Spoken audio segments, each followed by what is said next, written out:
Hello, everybody, and welcome into Camel Call with Evan Budrovich and Zach Berly. I am Chris Hemeyer, and holy snow day. We have a lot of great stuff to talk about when it comes to Campbell Athletics. We are all working for home today, taping this on Wednesday because of the weather. Class is canceled at Campbell. Campus is closed, but we are all together on Zoom right now because, wow, we got a lot to talk about. We'll start with basketball with 4 regular season games to go on the men's side and 6 games to go on the women's side. Both our teams are not only in third place in the conference, they both have legitimate shots at challenging for a conference title, as both are just 2 games out of the top spot. They will all be playing at home this weekend. So first and foremost, guys, I think the winning is something, but the fact that the campus community, the college basketball community has all kind of gotten on this bandwagon. A lot of attention for both these teams. Let's go back to February 10th. So the CBS Sports game. It was an interesting day because it was the same day that the new president, Dr. William Downs, gets initiated by the Board of Trustees. He gets certified. And there's a vibe and an energy on campus kind of starting in the morning. There's a coffee with coaches that morning. People understand that white smoke may erupt from Butler Chapel. Like, there's that type of anticipation happening. And then John Fanta, who's maybe the biggest advocate at a young age in college basketball, rolls into campus. And he's there, and he's sharing pictures at Camels. And you kind of combine all that with a winning streak that was going on, has since ended, but then restarted over the weekend. That led to excitement, right? And when we've talked about this program needing a jolt with fans in the building, a jolt post-COVID. There was a great win streak in the 21 season, but fans couldn't go to half of those games because of some outbreaks on campus. This was really the first time since Christopher Columbus Clemens was on campus that there was general excitement from the students. The team lived up to the expectation, and the team performed well on national TV. We've had years where it hasn't always been perfect when you play on the bright lights, and we've lost some of those games or haven't played well. But in that second half, the PGA golf management students going shirtless, spelling out the word Campbell, I think was a hilarious side note. The new student section was engaged, and they were heckling the A&T bench. And then we performed well in the second half, right? And those are the pieces that make me very optimistic as a Campbell fan that there's a culture. Hard to replicate that every night, but that's now the bar is set in terms of what an atmosphere should be. And I'll follow up on that by just saying, I was there in person for the game up in Hofstra, and that is one of the most special nights that I can remember since I've been involved with this program, which is, at least since 2016. And I'm so glad that magic filtered over to home. Just to mention that game against A&T, for those that have been around the program for a long time, you probably remember a few of those nights. That night against Radford when we run the regular season on that home court, when Gore Arena first ever opened and we hosted the Big South tournament. There have been nights like that where you can see the full potential of what that building can be and what that fan community can be. And so to get those moments back, there are going to be some people that were there for the first time and have never seen that.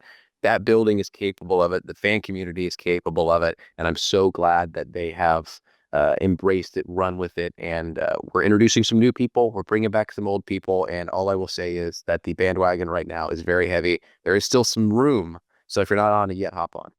Yeah, it is awesome, and I think the things that all of us were there during the Chris Clemens era, of course, the 18-19 season where he was the leading scorer in the nation. He was moving up the all-time NCAA ranks. The team was good. They ended up winning the regular season. That was 6 years ago now. And so there are a lot of people in the athletic department that weren't there for this time, and they hear about, well, in the Chris Clemens time, this building was filled and that. And I think more than anything, that gave some people that maybe hadn't experienced that or forgot that of what it means when the community comes together. The basketball team's good. 7 straight wins, now winning 8 out of 9. Just phenomenal. And we'll talk about the women because it is almost the exact same scenario. But right now, the men tied for third place in the CAA. They need to go 2-2 to finish in the top 5. If they finish in the top 4, they get a double bye in the tournament, which means you win 3 games to go to March Madness instead of 4 or 5. But they are 2 games out of first place, and first place Towson comes to town this Saturday. And then next Thursday, here at home, Campbell plays UNCW, who's the second place team, one game above them, and then goes on the road. And their final game of the regular season will be against Charleston, the team that's tied with them for third right now. So they need a little bit of help to win a conference championship, but they can win a conference championship and they can finish in the top four. Just phenomenal. And everything, the way the schedule goes, is all there still in front of them. That was the crescendo Zach noted in the Clemens year. The games got more important as the year went on. And I think that's what makes this team special. It's not just getting above 500. It's not just playing better. You noted that final 3-game stretch. I think we're fairly confident Thursday could go our way, assuming we play good basketball. But then those next 3, that is your plan for your playoff lives. A team that finished 9th in the regular season last year could be as high as 1st, maybe 2nd, 3rd with those wins. And I mean, thinking about that Wilmington game from last year, the overtime, the TV, if that type of win and finish 2nd is an opportunity for this team, that alone is going to bring students out. And I think there's always been a good fan support, but with the students, it's been hit or miss. And these last 2 months have shown when the students are invested and the team is playing well, that's what this building can be. Absolutely. It has been phenomenal. And then you add in what the women have done. They're on a 5-game win streak right now. They are undefeated at home, have not lost a game at home at 10-0.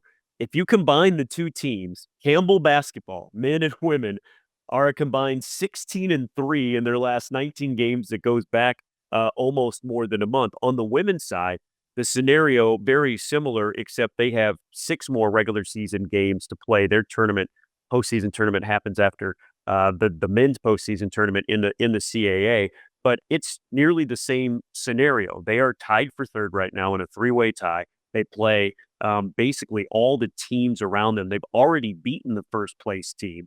And so they have an even better shot because there's more games if they keep winning to win a regular season title. And probably a little bit more importantly, when you think about going to the NCAA tournament for the first time in 25 years on the women's side, in 35 years on the men's side, that they would get that double bye and a top 4 seed in the CAA women's tournament. Yeah, and it starts Friday with Drexel, who's essentially tied with them for 2nd. But the way Gemma Nunes is playing right now, it reminds me so much of Luz Serrano. And I realize different countries, different nationalities, but kind of similar stories. She's been amazing. And even next year, if she comes back, will be a better player. But her leadership has shown her ability to communicate. I mean, she speaks so fluently, so confidently. She's such a great person. And Ronnie took a young team. We noted the freshmen coming into the year, but Tucker's gotten healthy and has played well. Jazz Felton's back and healthy. You know, Audrey Fuller's found her role as a rebounding little spark plug like a Sonic the Hedgehog. And it kind of turns into a team that, yes, coming into the year wasn't dangerous, but now you look at them and go, oh man, not only top 4, but I actually think moving forward for this program, you look the next year or 2, they're going to be a legitimate contender every year. And it should be mentioned as well. It should be mentioned as well. Courtney Dahlquist in that as well has been really phenomenal. And she's had to change her role this year because they have lacked so much size in this group. Where you had players in the past that were kind of those bigs. That's not a position that she's normally played throughout her career. And so the fact that she's still able to get out beyond the arc, still be able to provide from 3, one of the best shooters on the team while playing a new role is really underrated. So you got to throw Courtney Dahlquist in that success as well. And look, a perfect timing stepping up to the mic, Lendl Suggs, who has seen more women's basketball for Campbell this year than any of us. And Lendl, remember when we all had this podcast at the beginning of the year, we were talking about, look, I'm going to give you a warning. Ronnie Fisher, head coach of Campbell women's basketball, lost a whole lot last year. They're going to have to rely on a whole lot of freshmen, and those freshmen have stepped up, become some of the best freshmen in the conference, in the region, in the nation, and that's a big reason why they've won 5 in a row and are in the position they're in. I mean, I agree. I think they are in the best spot that they have been all year right now. We saw it early what they could be potentially, but again, I'll make the claim now if nobody's made it. I think Ronnie Fisher deserves Coach of the Year for what he's done. Yeah, and you could say the exact same thing, I think, and have an equally as compelling argument with Kevin McGeehan, and that's why it's been so fun. And again, because of these tough schedules and playing the teams above them, like I said, you are in position to do something really, really special. You're also in the position, both teams can play pretty good over these next 2 and 3 weeks and lose more games than they win. I do not think that will happen, but that's why it's so intriguing to watch here. You can't really pencil in any wins, here on out, but really, really fun. Your last two chances to see the men's team again. They'll play first place Towson this Saturday at 2. Next Thursday they will take on UNCW at 7, and the women are in town, tied with Drexel. Big game Friday at 7, and then Sunday at 2 as well. The women will have 2 more home games after this weekend, but for the men, your last chance to see them is coming up on this next Thursday. I think Lendl makes a good point with the Coach of the Year argument. On the women's side, Ronnie has as good a case as anybody, given where Yep. they're picked, given the freshmen. I think on the men's side, and that's where this Towson game is fascinating, Pat Scary's done an amazing job. They were 5th last year. They returned some pieces, very physical, tall team. Basically, if Kevin can beat Coach Scary and then maybe split or win the 2 over Charleston and Wilmington, I think that puts him over the edge. And for a team that was picked second to last in the league, we knew they weren't as poor as they were predicted. But to then maybe finish second when you're picked 13th, I mean, that alone is the recipe for Kevin to win Coach of the Year. Yeah, definitely. It'll be really fun, and again, more chances to see both these teams that are on a big roll. Our wrestling team might have been a little shocking to some because they have rolled through the regular season for half a decade now. But they dropped one on the road to the Citadel, but it still sets up a chance at a conference championship. I think there were some guys that were injured. They thought that they could get the win down there, obviously, but there were some guys that they knew that they were going to need coming up this weekend against App State, which will be like it has been now for, speaking of half decade, the winner of that game will win the conference championship or will win a share of a conference title. So Campbell Wrestling, such a tough schedule this year, and they've rolled through the conference schedule, a little bit of a blip in a close match down at the Citadel, but they are once again in position to bring home a title, which makes it even more fun this time of year. All of our winter sports are really rolling right now. And that brings us to what was a heck of a start to this spring season. Baseball, an unbelievable home debut. First-year head coach Chris Marks got his first win in his first game at home versus the Pirates of ECU. It was a 3-2 comeback win. It was phenomenal, and it was, again, in front of a packed house, the 5th straight win for the Camels. That's the dream. Anytime an East Carolina team comes to Bowie's Creek and loses, it's interesting with our fan base, right? As we reacclimate to a new conference, you build new rivalries. You don't have to say Duke, Carolina, NC State, or ECU. Like that alone is cemented in our fans' minds. And beating them here for multiple straight years always adds to that flavor because we play them the first week, then we go to ECU the second week. And I know it was cold. It's always cold or raining or dark or gloomy when we play that game. But the comeback was nice to see, too. That's a long road trip. You fly back Monday, basically lose a whole day in travel coming from California. And then to come back Tuesday and outpitch a really good arm team in ECU, obviously a tough series at Santa Barbara, but Chris Marks, he's showing you the formula for success. And when you got a guy named Music out there going 2 ways, playing the Zach Neto role, pitching the last 2 innings, like that alone's just a fun storyline. I mean, come on, the icing of the cake on the cake is for those that weren't following it too closely. Campbell has a true freshman who plays the outfield and is also a reliever. And I mean, his stuff for a freshman, it has wiffle ball type action. He comes from an art angle that puts a spin on it. I have not seen movement in a ball like that from a pitcher in quite a while. His name is, and he's from Clayton. His name's Jet Music, Jett. Last name Music, and I mean the guy that is all of a sudden the headline stealing freshman, just incredible. And you mentioned them going out to California. That's a tough road trip no matter who you're playing. UC Santa Barbara is a top 25 team. They hosted a regional last year. Campbell, remember, hosted them, took 2 of 3 and won the series last year to get off to their good start. But this is the team that has some of the best pitching prospects in all of college baseball. And Coach Chris Marks, that has been around for a while, even though he looks like a young guy, and has coached in the Big Ten for the past half decade, he said that is the best pitching staff that he has ever seen in his entire career. Zach, did you have a Jet music contest? Did you have a Jet music comment? Well, I just want to make sure everybody knows that he's got an excellent brother named Jazz, Jazz Music. No, I don't know if if the naming run convention runs in the family, but there's some excellent opportunities there. I may have to change my last name to Zach Music.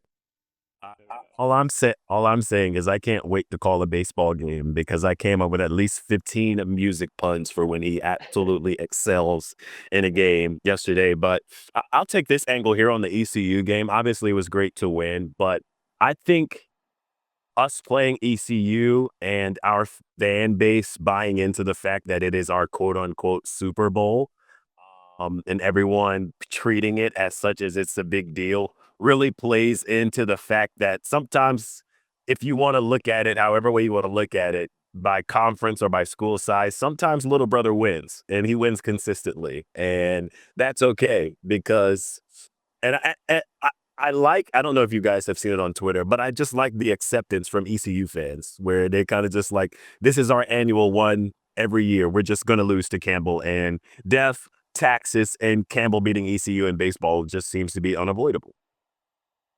Absolutely. And 5 straight wins for Campbell versus ECU. Campbell now, long road trip to start the year for the baseball team, but they are back home now for, not making this up, 18 of the next 19, including 3 at home against Ryder coming up. There's some good midweek games. There's some good weekend games. So gocamels.com for all of that ticket information. Lacrosse, spring sport that started as well. A big win against a Charlotte team, and then followed up taking on their old Big South rivals, High Point. It was a rough start, but a great comeback. They nearly got him, and Zach, you were there for it. I don't know, but again, they've really built towards this year that they know that they've had to improve and up the ante in the CAA, and so far looking pretty good. Yeah, I mean, this is basically half the team that should have played last year, with the attacking group.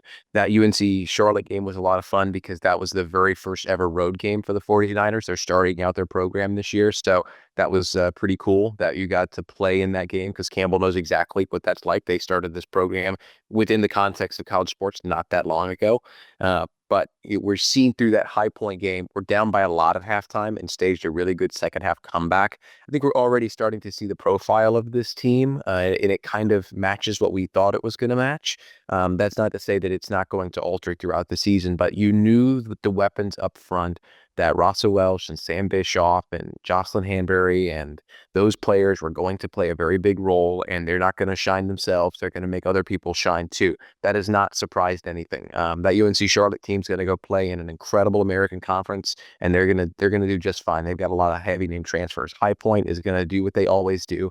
They're always in and around that top 25. They're a very impressive team, and they were still able to score a lot. Where it becomes different is when you look at the back end. So last season, if you can take the offense with the defense, you have got, genuinely, if you put that team up against any in Campbell history, it's one of the best in my opinion. You have got a stacked team. Now, so many of those offensive talents got injured, so you didn't get to see all of them. But the defense was still really, really good. That was like the COVID year for everybody. Everybody stuck around for that year, and they just ran out of eligibility. They could not play anymore. And so you lost big names like Rebecca Taylor and Chandler Stewart, among others. And so this year, the defense is entirely different, including in between the pipes. You had Emma Strickland last season, who's been around. Now got Helen Bartman, who's in there, who had not played a game before this season. She was with the team last year. The other two goalies were not with the team. One of them had played a lot on Lepore.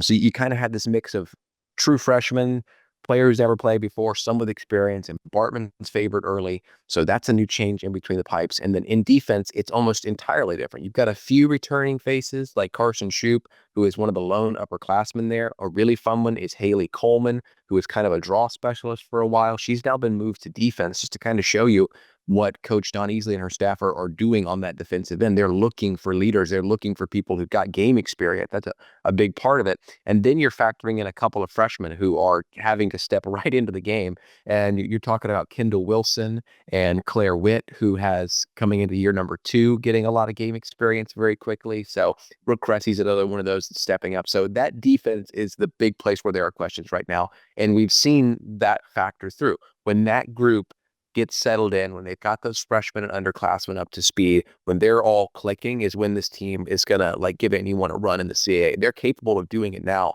But that's where we knew the storylines were going to be with this team, was with the defense. And I can't wait to see how they grow, because they're people that have never really played together in that unit, and some that are still accommodating to the college game. So when that side of it really starts to hit the ground running, is when this team will absolutely go out. Because you have to remember, this is not a middle-of-the-rung CAA. This is some of literally the best teams in the country. Stony Brook goes without saying. Their women's team is phenomenal. So this isn't like they'll, when they get clicking, they'll start. No, like, they're going to be playing against some of the best teams in the country coming up to conference season. And that's what they want to be doing. They want to be giving those teams a run for their money. And I think that with the power they've got on offense, which is not giving us any surprises, they're doing what we thought they would do.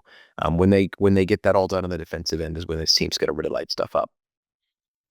They have had their contest against Radford postponed because of all this weather. So now they'll go on the road for 4 of the next 5. But you're right, they're going to be offensive, and they're going to be pretty tough to deal with. And then return home to face a top 15 Duke team on a Monday morning. It's like just give me another one. It's again, Don Easley knows what they face in conference, and so she has put up another tough non-conference schedule as well. Fun to watch. Track and field on their indoor season, making waves for a couple of first places, but this kind of tells you where the development in different areas of this track and field team, and we saw at first what it was with the distances, what they were able to do with the sprints. But how about this? Reagan Wise placed first in the men's pole vault open.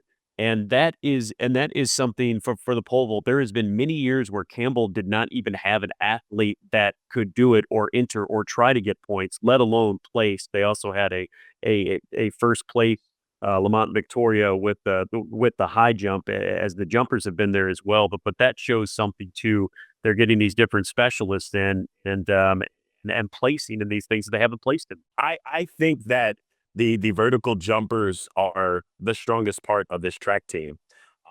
Reagan, we really expected him last year to actually break the record at the AA championships, but it was very nasty weather. It was late night. It got pushed back. He didn't jump till 10 o'clock, and it was freezing cold during the outdoor season, but he's legit.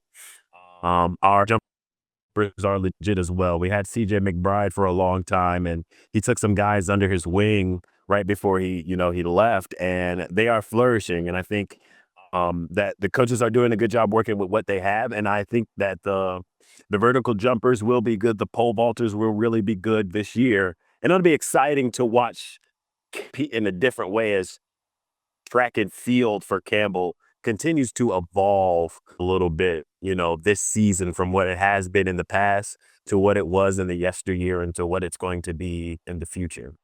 Yes, absolutely. Indoor championships next week. Like that's where you get to see the real culmination of it. And then outdoor season hits. And like Lendl's saying, with the transformation in the Dorn era and some of the shifting of where scholarships are going and what athletes are getting, more resources or less, like even a philosophical change in how we approach, whether we're long distance, mid distance, the field events, like Lendl's saying. I think seeing that transformation's neat, because now Evan gets a year to figure it out and build out his program. Yeah, man. And the indoor season is here, and then it's gone, and then you have outdoor. That lasts for a long time, but the season that never ends with that. I will say, it occurred to me the other day, we need to add a new head coach with the name Lendl, because we now have a Chris Marks, we have an Evan Garm, and we have a Zach Bagby. So in order to finish out this Power Four, we need a Lendl as one of our head coaches. So just putting that out there. Softball. Chris Marks, we told you about his success at home, first-year head coach. Emily Carasoni came in. They both came in with coaching changes, late coaching changes, especially for softball. This was a change. Carasoni didn't come in until August. Some student athletes already from softball in the portal, of course, with the coaching change, Morgan into the portal.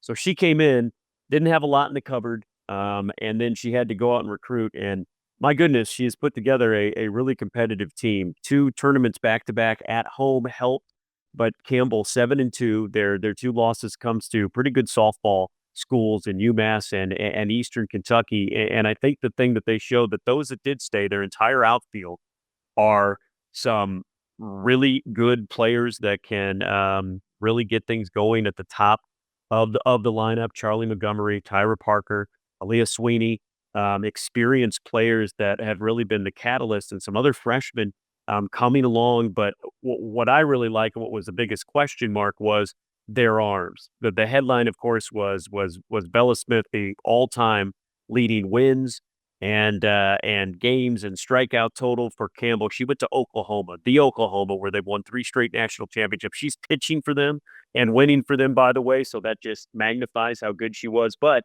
And more impressively for Bella, her first 10 innings at Oklahoma, she allowed 2 hits. yeah, So she's doing just fine. I mean, she's there and she's doing it unbelievable, and we are so happy for her. She was only here for 3 years and broke all those records. But then people like Hannah Lear, you forget she threw over 100 innings last year. And Campbell with a couple of other pitchers that had, I mean, they had pitchers that had thrown, a total of 150 or so innings. So the cupboard wasn't bare. They've added a really good lefty out of Morehead State, who now has become their closer. So now you have some options. And if Bella has an off day, which happened once in a blue moon, you were kind of sunk. And now they have a lot of options, and they can go with matchups. And if something isn't working, they have a couple different arms to go to. So I really like what I've seen from this team so far. I really think with the softball team, as they develop, I think you'll see a change in the pitching, but I don't think you'll necessarily see like they were really, really bad and now they're really, really good because of development. I think after the first 2 weekends, home umpires are still trying to find their zone. They're still trying to figure out exactly what they're working with. But it really seems like most of this is off the plate, rise ball. Try to get them to chase. Try to get into your batter's head as much as possible to get them to go for something that they wouldn't normally go for, instead of straight strike you out. Here's a fastball right down the middle type of deal. I think they like to work the corners. And once they get into a place where they start hitting, I really think our pitching will be, as a group together, I really think that they'll be hard to deal with as a staff. Amen to that. They go on the road for the first time this year. They will be this weekend down in the Georgia Southern Tournament, swimming with their CAA championships coming up next weekend. Again, Zach Bagby having to rebuild that program as he has some competitive pieces there. And golf and tennis, no pun intended, getting into the full swing start of their spring program. So again, you can see a little bit of everything over the next couple of weeks. Spring football practice has started as well. So literally almost everything going on in the creek. It is a wonderful time of year, and I'll leave it for final thoughts from Zach, Evan, and Lendl as we wrap this snow day Camel Call up. Speaking of the creek, so next Tuesday, and I'm a fan of these little cultural traditions that pick up on campus. Campbell Baseball partnered with the athletic department, partnered with the university. There's some special nobodies from nowhere jerseys, which I know was a Justin Hare staple, but I think it's lived beyond him and to the program. The players are going to be having part of those. There'll be some giveaways for the Duke game on Tuesday. And, anytime you say Bowie's Creek, I remember the first time our former athletic director, Bob Roller, talked to us. I'd called a baseball game, and Bob's such a nice man. And he was like, Evan, the way you say Bowie's Creek always makes me kind of laugh. Like, it was just such a unique talking point. And I think the nobodies from nowhere part really picks up steam because it one identifies that this is a baseball town. We're not the biggest place. We don't have all the amenities, but we have great baseball. And you get to play a really good top 25 Duke team.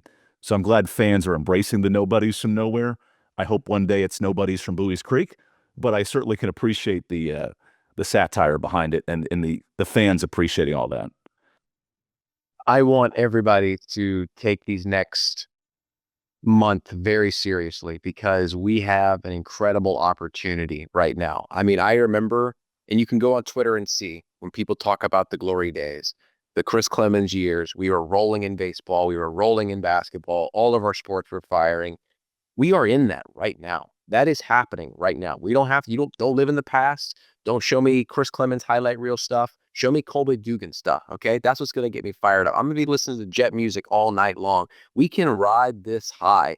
So get here, get on campus, get to games. There is literally no excuse for you not to be here because regardless of any of the other factors, you can have the best players and the best coaches in the world, and this sort of stuff still doesn't happen to you. So the fact that it's all happening everywhere, not with one of our programs, but with all of our programs right now, you can't go back and look at the past and say about the glory days and those sorts of things and not show up right now, not come out, wear your orange, get to all of our sports. The tickets right now are on incredible deals. You can sit courtside at women's basketball on Friday for our Play for K game for $6 all in, fees, taxes, everything. There's no excuse for you not to be there. For students, you get in free. Kids, I believe it's 12 and under, get in for free as well. So bring your whole family. There are enough deals for you to get to our events, which are high quality, a lot of fun, and at an affordable price point. You cannot get this at other places for the price point that we can offer it to you. So make sure you get here, live the new glory days with us. Let's make some new memories and let's celebrate this new bunch of incredible coaches and athletes.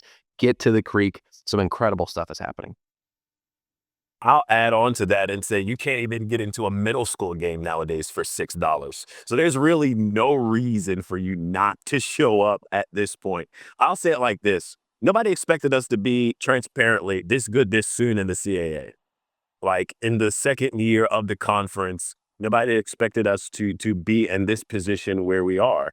And that was reflected in the preseason polls and the picks and the everything else that they decided on us this year. I will say that it's exciting to see everyone buying in again. It's exciting to see everyone getting back to games and showing up and being fans again. By the way, I want a Kobe's Crew t-shirt, so I don't know how we're going to figure that out or how we're going to sell it, but I really want one.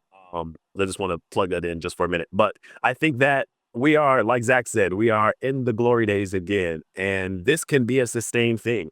I don't think it's a one and done type deal. I think right now with our athletic director, Hannah Bazemore, I think she set us up for the future. And I think we're on the cusp of where we want to be, where we desire to be as a department, where everyone is successful. And I think we can get there sooner than everyone expected. But it takes your help. And so if you're willing to help, if you're willing to support, even if you're all the way on the other side of the country and you just tuning in to a Campbell game and decide to buy t-shirts, whatever it takes, we're all in for everyone in all of our sports right now because they're all doing really well.